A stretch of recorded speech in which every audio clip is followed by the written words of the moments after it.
We get a lot to get through. So thank you for coming. My name is Paul Walter. I'm the Executive Director of the Sauk County Historical Society. And Bill Schutte is also here. He's our secretary. Bill's been with the society for about over 30 years. So we have a lot of the pictures that we'll see today, Bill has scanned into the computer. He's done about 30 or 40,000 pictures into the computer. So all of this is possible because of work like that. But we want to talk today about the lost city of Newport. Has anybody heard of lost city of Newport? A few of you have. Okay. I don't have a slide, but in general, this was going up County A towards the Dells. And when you get to River's Edge Resort, and you're kind of nearing Lake Delton on your left and the Wisconsin River on your right, that's where the lost city of Newport is. And we'll show that a little bit later in some maps. The story of Newport is from the mid-1850s, but we go back a little bit further to early Wisconsin history. Here you can recognize part of Wisconsin, and this line at the top, the wiggly line dividing things, is the Wisconsin and Fox River waterways. And that was the dividing line for a short time in the 1830s between white settlement to the south and east and Native American lands to the north and west. So lead miners were coming into southeastern Wisconsin in the 1820s. That caused a lot of conflict with the Native Americans, and through a series of treaties, all the tribes were pushed to the other side of this dividing line for a while. Finally, in 1837, the Ho-Chunk were forced to sign a treaty that turned over all of their lands in Wisconsin, and they were forcibly removed several times, and white settlement was allowed to come across into north and western Wisconsin. Part of the drive for early explorers and settlers was lumber, the vast lumber resources in northern Wisconsin. And as early as 1832, two men named Daniel Whitney and John Metcalf made their way up the Wisconsin River to cut lumber and bring it down the river. And somebody later in 1910 wrote a little account of their expedition, and they wrote, late in the fall of that year, so about 1832, they started for the upper river. They took with them a two-man power sawmill. It was a whip or pit saw. It was to be operated as follows. A pit some 7 feet deep was dug, and across the pit the log, which was to be cut into boards or planks, was laid. One man being stationed in the pit and the other on the log, the saw was drawn alternately up and down by this means. The log was sawed into boards or planks of the thickness desired by the operators. These men during the winter of 1832-33 thus manufactured lumber, and in the spring of 1833 they built from it the first lumber raft on the upper river. With this raft they made the pioneer run down the river through the Dells and to the site of the present-day city of Portage. So if you gathered that, they dug this pit, they put the log over it, one guy's on top with the two-man saw going up and down, and the other one's in the pit. These guys must have had arms like Popeye. But eventually they got enough lumber to come down the Wisconsin River with the first load ever. So the glory years of lumbering on the Wisconsin River were about 1849 to 1856. Here's a H.H. Bennett photo of one of the lumber rafts at the Dells. There would have been 2,000 to 3,000 rafts annually coming down the river with lumber, and this was about 4,000 to 5,000 men. So there was a lot of activity on the Wisconsin River. About 30% of all the state production of lumber came down the Wisconsin River in those years. Now the Dells are a particularly tricky region. This is where the river was constricted by the high rocks and some sharp turns. So there were special pilots that would get on your lumber raft. They'd take it apart. These were multiple pieces, break it up a little bit, and then these experienced pilots would get your load through the rapids at the Dells. When you were done with that, you needed a little drink, because that was a lot of hard work. So places like the Dell House sprung up. This was built in 1841 on what's now called Black Hawk Island, just in the Upper Dells area, a place where they could stop and refresh themselves, and other people could also stay as well. Now another spot after you got through the dells, the lumber rafts would come down, and this would be in the lower dells today. There was a bend in the river. There was a lot of bends, but there was a particular bend that allowed the logs to kind of stay in a little side eddy, and that was near the eventual village of Newport.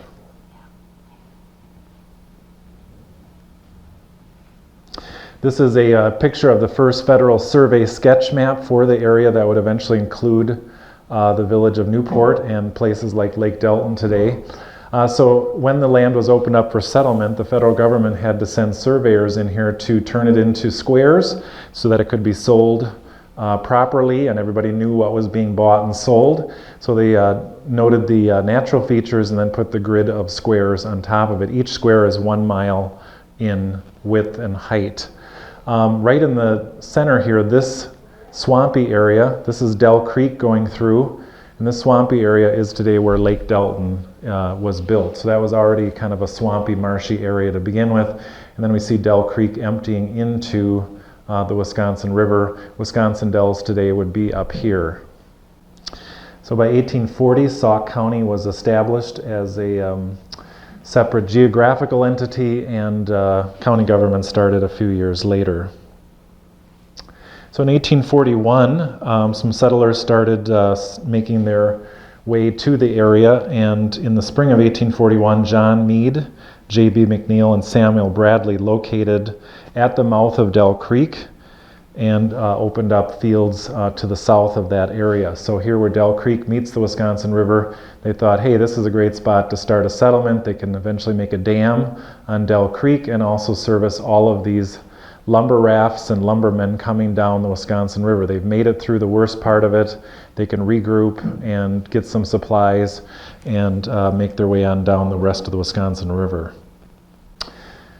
Here's a little more, the earlier map was a sketch map. This is a more official map that they used to sell the property in that area. So we see again Dell Creek, the marshy area that would become Lake Delton, and the Wisconsin River here. Wasn't too long before a dam was built on Dell Creek in about 1849, and a flour mill was set up there. So here we have a survey from 1850 showing the mill pond. So there was actually an earlier Lake Delton, if you want to call it that, long before the Lake Delton that was built in the 1920s. This one is about 24 acres as noted on the survey map here. And here's the dam and also a sawmill noted, and Dell Creek entering into the Wisconsin River. So Newport eventually would be built more up in this area, but early settlement and a smaller community called Dell Creek was centered around the water power here. Also about that time, 1849, the Steel Tavern was built. I think it was James Steele that was the pioneer that built this establishment. So it's kind of associated with Newport, even though it literally was south of the village limits. This was more down by Dell Creek. And we have pictures of it because it was one of the last buildings in the area that survived. It was not torn down until 1908. But this was a establishment where travelers and lumbermen could stay over. One of the figures that looms large in the history of Newport is Joseph Bailey. He was famous for his Civil War exploits a little bit later on, but early in life he was born in the town of Pennsville in Morgan County, Ohio, and he earned a civil engineering degree at the University of Illinois, and then came to Wisconsin and began a career in civil engineering and lumbering. And in 1850, Joseph Bailey claimed a large section on the east side of the Wisconsin River. So we've been talking about the Dell Creek area over here. Well, Joseph Bailey eventually claimed a large portion of the east side of the Wisconsin River that would eventually become the east part of Newport. And on this map, probably from the early 1850s, we can already see a ferry crossing and a few houses here near the ferry crossing in what would become Newport. Bailey took on a business partner, Jonathan Bowman, who was a lawyer, and we recognize that name from places like Bowman Park and the Dells. And Bowman was also in the state legislature at a certain time. And in February 9th of 1850, Joseph Bailey and another partner, John Marshall, were granted a charter to build a toll bridge across the river. And in those days, and probably today, you can't just go build a bridge, you need to get the proper permission. So it was a charter from the territorial legislature to build a bridge across the Wisconsin River near the mouth of Dell Creek. They never did it, but they were the ones to own the rights to do it. So back to our plat of the mill pond, in April 27th of 1850, that's when this picture was, or this survey was done for Joseph Kendrick, who had land in the area. And it was about this time in spring of 1850 that a small steamboat appeared at this point on the Wisconsin River, proving that they could make it up this far the Wisconsin River, and this was probably about the limit of coming up the Wisconsin River because of the rapids at the Dells. But it proved the point that a steamship could make it here and connect the area with the wider U.S. markets. Also in that mix of why Newport was located where it was the fact that just downstream, so Newport is right up here, Norris is the old name for the village of Delton. Just downstream, about 16 miles, is the portage, which connected, of course, the Fox Waterway, which went up to Green Bay, and the Wisconsin River Waterway, which went to Minneapolis, or the Mississippi. And of course, this was a famous connection point for hundreds of years already, way back into the 1600s. And so they could portage here across land with canoes at first, and then they started building a canal that connected the two waterways proper. So there was this hope that larger and larger ships could make it all the way from the Gulf of Mexico to this area and all the way to the Great Lakes. And that put Newport in a prime spot for all of this commerce coming down the Wisconsin River from the north. One last time looking at this map from 1850. Again, we also have a sawmill set up at this dam site. So all that lumber coming down, if it was still logs, could be turned into lumber here. Also, we find in the land records in September of 1850 that a land deed between John Marshall and a man named Ed Norris to Mr. Rudd give rights to pump water from the mill pond for use in a tannery and currying operation. And I didn't know what a currying operation was, but after the tanning process, tanning the hides, the currier applies techniques of dressing, finishing, and coloring to the tan hides to make it strong, flexible, and waterproof. So another step in turning hides into leather.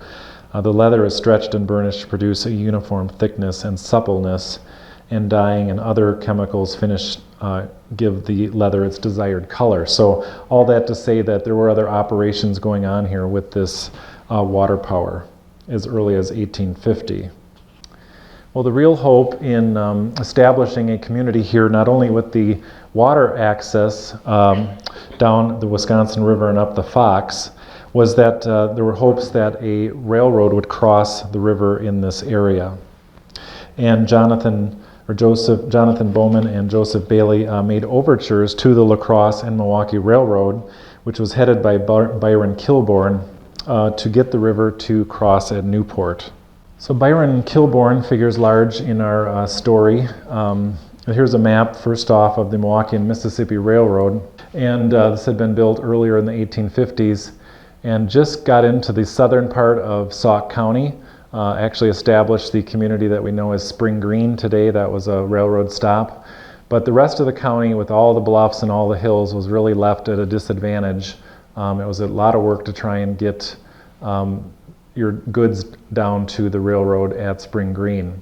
So you were left either getting your stuff to Portage or down to Sauk Prairie and by other means to Madison. So the hopes was that the new railroad would cross the Wisconsin River at Newport. So here's Byron Kilbourne. That was, of course, the earlier name for Wisconsin Dells was the city of Kilbourne, named after this gentleman. He was born in Granby, Connecticut, and his family later moved west. Byron Kilbourne worked in Ohio as a surveyor and a state engineer, and he first visited Wisconsin in 1834, landing at Green Bay. and worked as a government surveyor in that area. And he was always looking for the next business opportunity. He later deemed that the area near Milwaukee, the Milwaukee River that is, would be a great promising location for commerce, and he purchased land there. And in 1837, he founded Kilbourne Town, which is now part of present-day Milwaukee, after combining with his rivals' towns of Juneautown and Walker's Point. And he became the key figure in the Milwaukee Bridge War in 1845. And if you go into Milwaukee today, there's these streets, and then the bridges are at an angle, and the streets are again square with each other, and that's all due to the warring factions there in Milwaukee and the original layout. But eventually they did combine and become the city of Milwaukee. Kilbourne became involved in the railroad industry, serving as president of the Milwaukee and Mississippi Railroad for about 3 years, from around 1849 until 1852. But he was later fired by the railroad's board of directors following allegations of mismanagement and fraud. And he was a little bit of a shyster, as we will see later on. He then started a new railroad from Milwaukee to La Crosse, and this is the one that was hoped would cross at Newport, as a competitor with his former railroad. The La Crosse and Milwaukee Railroad was chartered in 1852 and became the second railroad eventually to connect Milwaukee to the Mississippi River. So on March 29th of 1853, another charter was granted, this time for a toll bridge near the mouth of Dell Creek, to Joseph Bailey, John Marshall, Joseph Kendrick, J.M. Darrow, and Jonathan Bowman, as well as Archibald Montgomery and Edward Norris. So the cast of characters is continuing to grow at Newport, and these gentlemen were granted the charter to build a bridge across the Wisconsin River. Again, they never did it, but they were the ones that got the right to do it. Less than a few days later, on April 2nd of 1853, the Wisconsin legislature granted a charter to John Marshall, Joseph Bailey, Edward Norris, Jonathan Bowman, and James Christie to build a dam across the Wisconsin River in Section 15, and only in Section 15, and that's important to our story, as we'll see later. So with the hopes that a bridge and a dam would be built at this point along the Wisconsin River, the village of Newport was platted. Originally a small plat, as we see here, was done in January of 1854, and it was surveyed for John Marshall and Edward Norris. If we zoom in a couple of lots that will become germane to our story a little bit later, let's remember block 6 down here and lots 2 and 3. These were, actually the whole block was sold to a man named Henry Tenney for $250. And to prove the point that Newport prices expanded quickly, a little over a year later, Tenney will sell the same to a man named Abraham Vanderpool for $1,500. So from $250 to $250 to $1,500 in a little over a year. Now, another character in our story is a man named Garrett Vliet. He was an associate with Byron Kilbourne, and he came to the area and gave bonds of $200,000 to build a dam and waterworks at Newport. And the agreement was that it must be completed on or before January 16th, 1857, or they would forfeit their $200. So they basically came to these gentlemen that had the charters for the dam and said, we will build it, and to prove our trustworthiness, we will give you bonds of $200,000 to do the same before January 16th of 1857. So with that good news, by November of 1854, the plat of Newport was vastly expanded. Edward Norris laid out this plat. So the original plat we just looked at was just this area right down here in the bottom right side of the screen, and they said, oh goodness, there's going to be plenty of potential here, so we are going to make this giant plat for Newport, because all this land is going to sell. Again, here is the corner in the river where there was this kind of natural eddy. This is where logs could be kind of corralled, and you could take a break from getting them down the river. I think the dam was originally probably scheduled to be built here on this narrowest point. And then they also planned on a canal that would come through Newport and come down to that mill pond that we saw earlier, which was kind of the earlier Lake Delton. So they could get logs, run them right down this canal to the sawmills that would spring up around the earlier mill pond, and then they could be expelled out the other side back to the river. So it was a great idea, but it didn't exactly come to fruition. They also reserved this space here for the depot. So they were expecting the railroad to come across the river here, down the stretch through town, and laid out grounds for a depot and warehouses. I did some research at what is now Wisconsin River Title. They have all of the abstract cards from the land records, and lo and behold, they still have a whole section on the village of Newport, even though it's been dead for well over 150 years. But I was able to go through those cards and mark on the plat of Newport in pink and yellow all of the lots that had some sort of transaction. I wanted some sense of how many of these lots were actually sold, how much of this was speculative. So you can see there were lots sold all over this plat of Newport. This literally would have been in the woods, really no real streets laid out. This was all kind of speculative. Down in the older part of the original plat down in here, there were some buildings built, and eventually this was a city of 1,500 to almost 2,000 people. So there were plenty of buildings, but I'm sure that some of these farther west lots were not ever built upon. They were just purchased for speculation. With those cards, we were able to prove, there's all these stories about lots advancing in value rather quickly and people making a fortune overnight. And we'll look at that in a second. But down here in the original plat, the smaller, earlier plat, we were able to actually, with the land records, peg some actual buildings. Usually land records don't specify if there's a building on the lot or not. You're just selling the property. But there was reference to a blacksmith here on this lot, a church eventually here, a school here, and this is what is now known as Dawn Manor, the only building left in what's now left in place in Old Lost Newport, and we'll see that a little later on. So with the help of these plat maps and the land records, we were able to place the Dawn Manor on Tenney Street in Old Newport. This doesn't look like much, but this is showing a land transaction to somebody that bought just a ton of lots.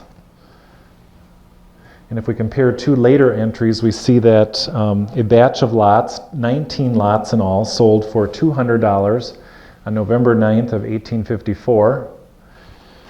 And literally 1 month later, the purchase sold just 5 of those 19 lots for $1,200. So there was some serious money being made in Newport when the getting was good. So back to Block 6 in the original plat of Newport. Again, this was purchased by Tenney for $250, all of Block 6. And he sold it a little over a year later to Abraham Vanderpool in 1855 for $1,500. So Tenney made some money on that one. And eventually this is where Abraham Vanderpool built Dawn Manor shortly thereafter.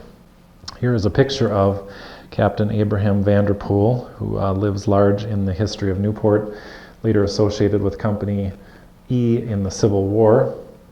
And here's a picture of Dawn Manor. This was a substantial stone house built of Potsdam sandstone from the area. The walls were quite thick. It was all decked out in Victorian Gothic ornamentation. Much of it still survives. And again, this is the only building left in place up there at Old Newport, and we'll see that a little later. Here's a photograph to show you the property from a slightly different angle. So again, a very park-like setting around Dawn Manor, but back in the day, it was simply on Tenney Street in downtown Newport. In March of 1855, a number of individuals get permission to incorporate as the Wisconsin River Hydraulic Company, and this was the big bad wolf in the whole downfall of Newport. And we see the incorporators there, Garrett Vliet, who was one of Byron Kilbourne's right-hand man, Andrew Dunn, Anson Eldred, John Anderson, and John B. Vliet, they could incorporate as the Wisconsin River Hydraulic Company. They were also given permission to build a dam in sections 9, 10, 15, or 2 of them if it had to straddle. And this was amended in the following year in 1856 to include section 4. And the interesting point here is they were given permission to site that dam not just in section 15, which would have been at Newport. They could go further upstream, and that's exactly what they did eventually. Newport expanded. Here's the plat we've been looking at before. The original plat here, the expanded plat of Newport here with the canal coming down to the mill pond, which would have been here in Dell Creek. And the other side, the east side of the river, was also platted. Unfortunately, Columbia County does not have their original plats for this area. This is a plat map of the entire village of Newport that fortunately has been saved at the State Historical Society. But you can see how extensive the other side, the Columbia County side of Newport, was as well. They were also planning a canal over there, which would have led to water power on this side of the river. The depot would have been here on this side. There apparently would have been a depot on both sides of the river, and with the railroad coming through right here. Estimates of the population of Newport put it at as high as 1,500. The one reference we do have is the 1855 Wisconsin State Census. And this is for the entire town or township of New Buffalo, which is now largely the town of Delton. So it doesn't isolate Newport exclusively, but most of the people were living in the village of Newport. So we have a total of 705 white men, 559 white women, and 1 black male here. So all in all, about 1,264 people. So I think that reference of Newport being about 1,500 people at its height is probably correct. It would have grown some more in the next year in 1856. And if we look at the Sauk County total as a whole, the town of New Buffalo here, 1,264, is one of the more populous areas in the county. Baraboo itself only has 1,586 people, so it was in definite competition. The town of Reedsburg only has 1,000 people, so it was definitely in competition as one of the more populous places in the county. In spring of 1855, as if Newport wasn't big enough, Edward Norris laid out an addition to Newport on the west side. This would have been off beyond the map here, even more lots that were for sale. And life in Newport is seemingly good. And I'd like to read you an excerpt from somebody recalling those days. I have never known a community that lived so happily together as did the inhabitants of Newport for 3 or 4 years. If anyone had anything that they thought their neighbor would like, they would divide. All joined in their pleasures, sleigh riding, picnicking, etc. There was no caste, no dress suits. I think that if the dam had been built there, it would have been no trouble with the lumbermen as there was with the one at Kilbourne. So, happy times in Newport. Another lady named Mary Jenkins wrote about Newport in 1908, and she wrote, "Houses were so scarce that every family had to take boarders or let another family live with them. We lived with a different family till our house was built, which is now the one where Henry Van Alstyne lives. At first our parlor was upstairs on account of the unfinished state of the lower part, and we had a stove in it with the pipe out one of the windows. When the wind would change, my brother would carry the stove across the room and put the pipe out the other window. Don't think we felt the least unpleasant concern on any such account. Everyone lived in some unusual way, and hope sprang eternal in every breast. There was not a sidewalk in town, and in the main street the sand was so deep that we always had to empty our shoes when we came home after going downtown. There were many young men in Newport attracted by the promise of a big town, speculators and professional men, bright and promising, and the sand in your shoes was forgotten when you stopped to chat in the street. Everyone was social and cheerful. Parties were generally held in the old hotel, now standing." That was probably a reference to the steel Tavern, which was still standing in 1908. Everyone danced that knew how.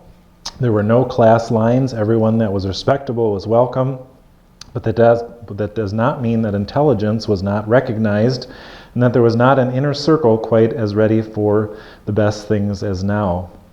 We had a reading club.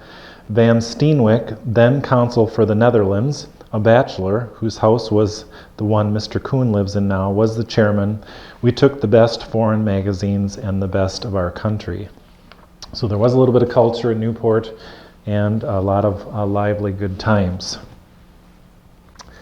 Well, things started to turn in 1855. At some point in 1855, Garrett Vliet got the $200,000 bonds back on the pretense that he needed the money, or that the company needed the money to purchase real estate necessary for the dam and to be in a better position to negotiate it with landowners about flowage. So that $200,000 bond that he'd given to the early promoters of Newport for assurances, they gave up their charter to build the dam. He got the $200,000 bonds back on the pretense that he needed the money to purchase the land needed for the dam, and also in case there were other dam owners that were landowners that were going to sue or want reparations for flowage, meaning the dam would flood their property, it would be worthless, and they would need to be paid for it. And people knew that the flowage concerns were coming, so they really started to jack up their prices on what they wanted to be compensated for. So a lot of blame gets based on Byron Kilbourne and company for the shenanigans that ensued, but I think there was a little bit of blame on both sides. There was a lot of greedy people hoping to make money when the dam went in and flooded their property. So to that end, in the summer of 1855, the Wisconsin River Hydraulic Company, which is really the front for all of these other parties, purchased land just upstream from Newport at the future site of Kilbourne or Wisconsin Dells. And in August of 1855, news broke that the bridge would not be built at Newport. Major players such as Vliet, Kilbourne, Dunn, and Teschner sell scores of their lots in Newport to the Wisconsin River Hydraulic Company between October and November of 1855. However, in November of 1855, a crib of timbers is made and sunk, pretending to be an abutment for the eventual dam at Newport. So again, they play this little game of building some wooden cribbing and making it look like they're going to build the dam. So the bridge was lost, but we'd still have a dam at Newport and have some business there. In November of 1855, another player comes into the picture. His name was Alonson Holly, and he started the first newspaper in the area called the Wisconsin Mirror. It was literally a newspaper in the woods where the city of where Dells is now.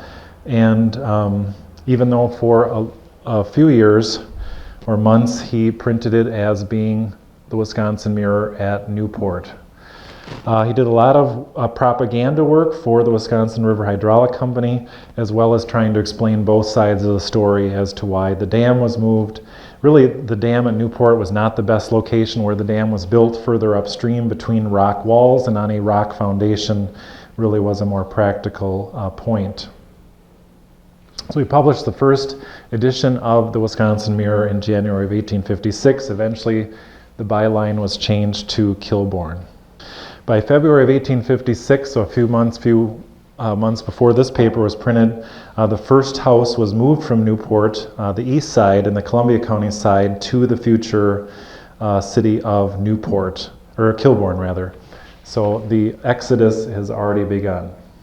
In February of 1856, the Wisconsin Mirror stated that Vliet and Bailey had completed homes at the new city site, the city of Kilbourne, and 3 others houses had been moved there already. Not to be deterred, because there was so much buildup already, in April of 1856, School District Number 6 of the town of New Buffalo purchased lots 9 and 10 of Block 5 to build a school. And meanwhile, Holly of the Wisconsin Mirror announces that Kilbourne City has been surveyed and named. In September of 1856, the First Presbyterian Congregation of Newport buys lots 6 and 7 of Block 4. So that's why we know the church was there, the school was there, Dawn Manor was here, and this lot here that we saw earlier was mentioned as a blacksmith.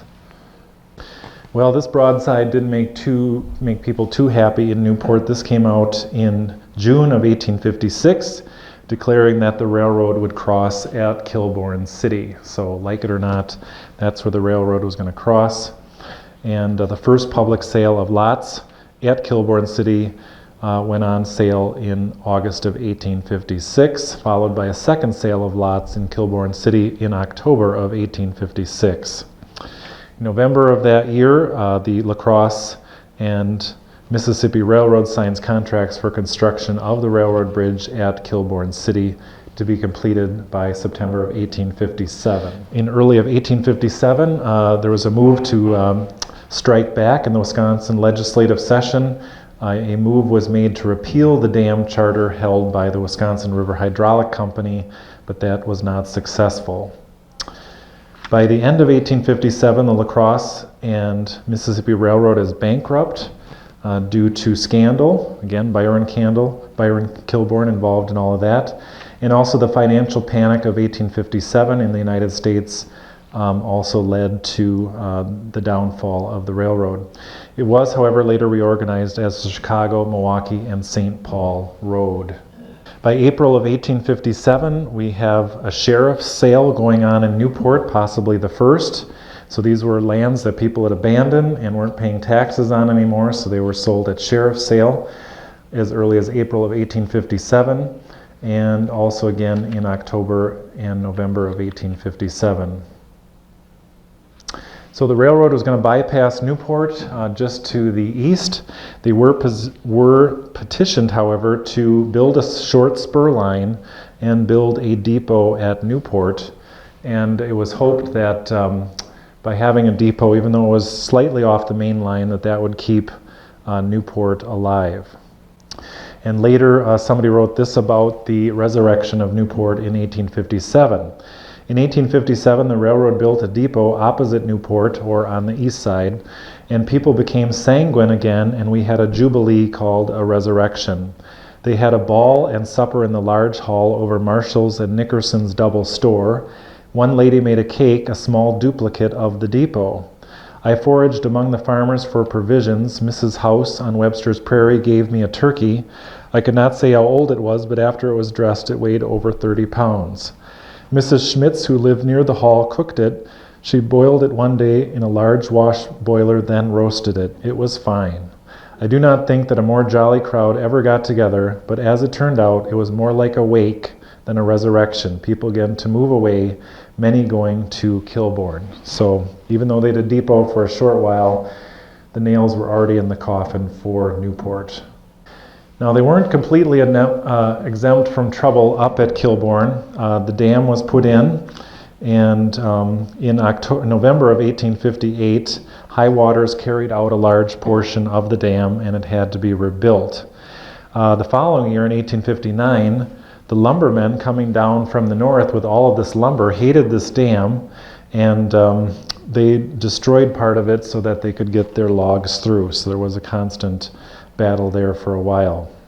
Back on our side of the river in Newport, in April of 1859, Lot 10 of Block 7 of the original plat sells for just 99 cents. So it's probably originally $50 or $100, sells for 99 cents. That same month, Abraham Vanderpool, who had built Dawn Manor, picks up over 45 lots in the city or in the village for less than $1 a piece. So you can see how fortunes plunged. By 1860, Freeman Longley is reportedly the last merchant still doing business in Newport. By February of 1861, the Wisconsin legislature vacates all of Norris's edition, that was the last edition far to the west, Darrow's edition, and blocks 19 through 27, 32 through 36, and 38 through 89. So much of the western large expansion of Newport is defunct, and these lots are officially vacated by the Wisconsin legislature, and this land would revert to more rural classification. In 1862, the Wisconsin River Hydraulic Company, the big bad wolf in the whole situation, actually officially dies. But the damage is done. The railroad bridge was built at Kilbourne, as well as the dam, and Newport was left in the dark. By the beginning of the Civil War, Newport is largely abandoned. This is Captain Abraham Vanderpool again, who was at Dawn Manor. Becomes a captain in the Civil War, recruits volunteers from Newport, Kilbourne, Delton, and Mauston, and they become part of Company E of the 12th Wisconsin. Houses were moved all over the place. They didn't really tear anything down in those days. They moved a lot of these buildings to other communities. One house that we know that was in Newport was the Freeman Longley Octagon house. He was the last merchant in Newport, and we knew that this house was built there sometime around 1855-56. And we know from the Baraboo paper that it was moved here to Baraboo in June of 1863. So this is a picture of the Octagon house from Newport after it was resurrected here in Baraboo.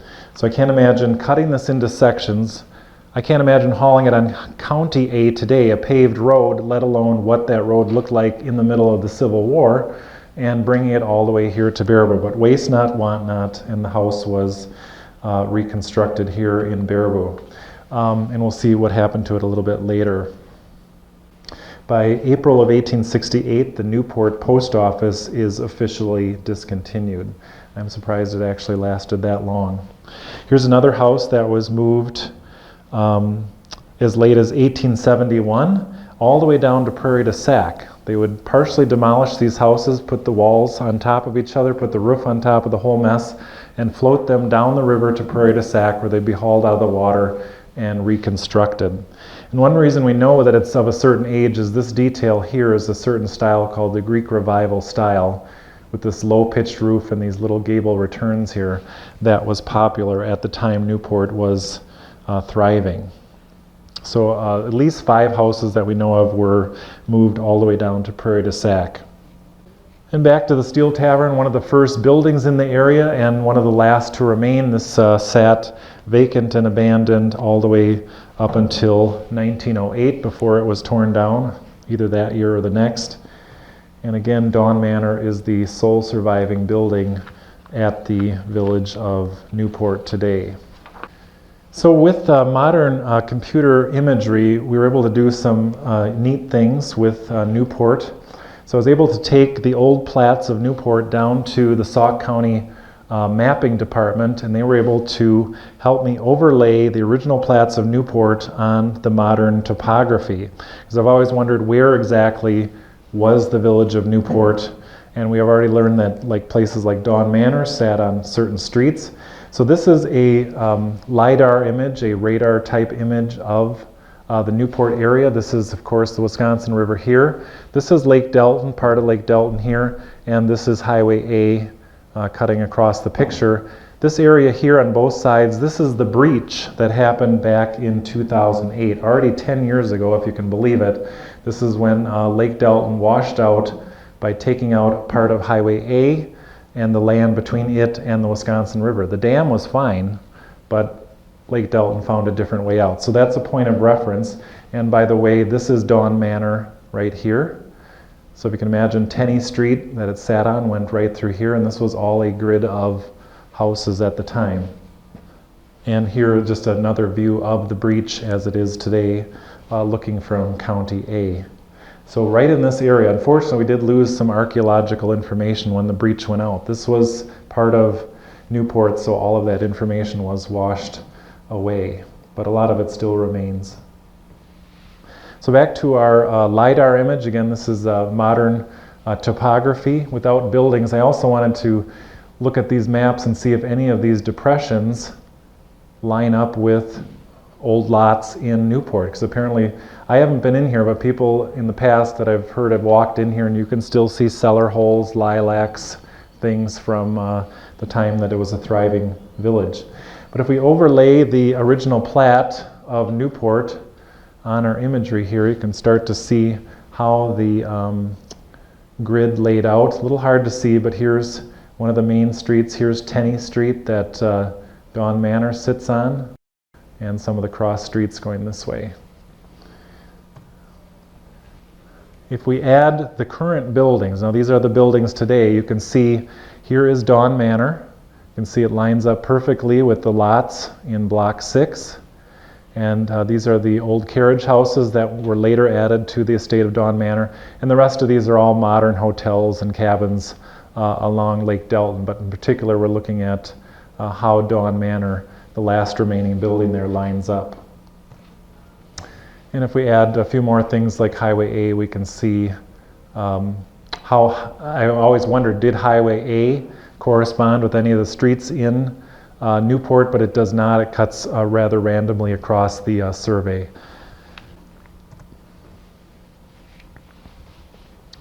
And here's just another look at taking away the topography, so we can see how Highway A cuts across the old street plan of Newport. And earlier I was pointing out where the church and the school and the blacksmith were. So here's Dawn Manor with the D. X is where the school was located. C was the Presbyterian church. So this puts it up on top of a hill, kind of an appropriate spot for a church. So this would be across the street from Dawn Manor. There's still a hill there today. And then B was a blacksmith shop, and you can see that just made it. That was not washed out in the breach of 2008, so there might be some archaeological evidence there. And a little bit close up. This long building here, if you go up Highway A, this is a very beautiful house, but a long modern house built close to County A there on the right side.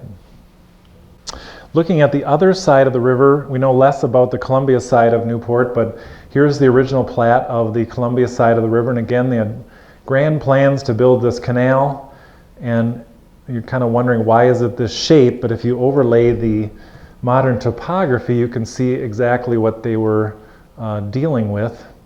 And we'll go one more slide here. This was adding the railroad line here. But if we look at the topography in the area, you can see, oh yeah, they were using the natural topography to line this canal. They didn't want to do too much work, so the canal would have come through here in this low-lying area. And if we add the old plat to the topography, you can see just that. They had to jog around this knoll here with the canal, come around the bluff here, down this long stretch, and then follow this creek bed here to come out. Now again, none of this was ever built, but this was their intended plan. And back to the topography again there. If we add the modern day roads, then we're able to drive back into these areas and kind of line ourselves up with where all of this intended development would be. So here's Bowman Road coming south out of the city of Wisconsin Dells, and then we'll look at some pictures of the development here at Bowman Lane, and you can see the road goes right around this knoll where they had to jog the eventual canal. So this is the development there. I forget the name. Does anybody know the name of this log development there? But these are log homes that were literally built right where the canal would have been in the village of Newport. Yeah, I can't remember if it had pine in the name or something, but it's that development right next to the river. This is across the street from that development. The canal would have gone through this marshy area here. And if we go down to the southern part, I was curious as to where the depot, where were they thinking the eventual depot grounds would be located, and the southern part of the canal.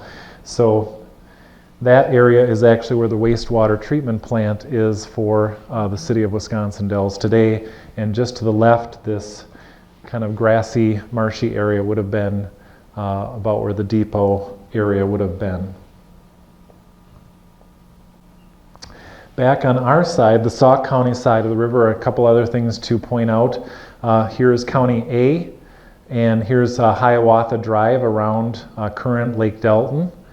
And I've overlaid the plat of Newport because I wanted to see where the depot grounds were scheduled to be for the Sauk County side. And they're right here, just off of Hiawatha Drive and crossing with what is today Skyline Drive. So if we add, I just added them, now these are the modern day buildings added to the mix, so we kind of get a reference point. And this building in particular is the Public Works building for the village of Lake Delton, and we can see it's sitting right on what would have been Kilbourne Street in the village of Newport and adjoining the depot grounds. So again, at Skyline and Hiawatha, that's looking south towards Lake Delton. We would have been looking, if plans had changed, we would have been looking right across the depot grounds here in Newport. And the Public Works building is sitting right smack dab in the middle of what was once Kilbourne Street in the village of Newport. Another look at that same area with the topography turned on and the roads and the village plat of Newport. Another thing to note, a little hard to make out, but that canal on our side of the river lines up right here, and it would have gone what's called the Lake of the Dells today. This is it's not really a lake, it's more of a pond, but just off to the right side of County A as you're approaching the Dells is this lake and marshy area, and that's exactly where they would have built the canal to come down through our side of Newport and come down to the smaller mill pond that was originally here. So what happened to the Octagon house? Again, it was built in Newport in 1855-56 by Freeman Longley. It was sold and moved in 1863. They cut it apart into sections and put it up here in Baraboo. It sat at the corner of 4th and Center Streets, southeast corner of 4th and Center for many years, and made it all the way until 1918. It was actually one of the very fashionable residences in the city of Baraboo. And before that picture came into the History Center a couple summers ago, this was the only proof that we had of its existence here in Baraboo. This is the 1870 Birdseye drawing of Baraboo, and we knew that the Octagon house sat here at the corner of 4th and West from this picture. And then that photograph came in a couple summers ago from some descendants, so that was nice to see. Well, it lasted until about 1918 when it was purchased by the Mueller Brothers. These were the cousins of the Ringlings. They were the wagon makers, and they tore the house down. It sat in the back here, just off the street, and they tore the Octagon house down and used the lumber to build these two mirror image craftsman houses on that same lot. So I wish they hadn't done that, but they did build those two houses on the site. In the basement of those homes, this is the basement railing. Upstairs in the craftsman part from 1918, they're just square spindles like the craftsman style. But I assure you these are the original balusters and railings from the Octagon house. They were reused in the basement of these homes. And upstairs in the homes there are old 4-panel doors from the Octagon house. So it lives on in a little bit of that type of detail. Just kitty corner from where the Octagon house was put up here in Baraboo is this house. We haven't been able to prove this came from Newport with first-hand sources, but the oral tradition is that this was another house that was moved here from the lost city of Newport. That was on 4th Avenue. This one is on 4th Street at 4th and East. And again, this one was also, legend has it, this one was also moved here from Newport. It did not have the 4-columned porch that it has now. It had a 1-story porch before that, and I'm not even sure that came from Newport. But the main block of the house could have come from Newport. It was a Greek Revival style, which gives it the proper age. Has some very fancy Greek Revival style details under the eaves. And inside, if this is all still original trim, this is very high style Greek Revival trim inside one of the parlors inside of that house. And again, back to the Steel Tavern. This was one of the last buildings there that survived until the early 20th century before it was torn down. So thanks so much for coming.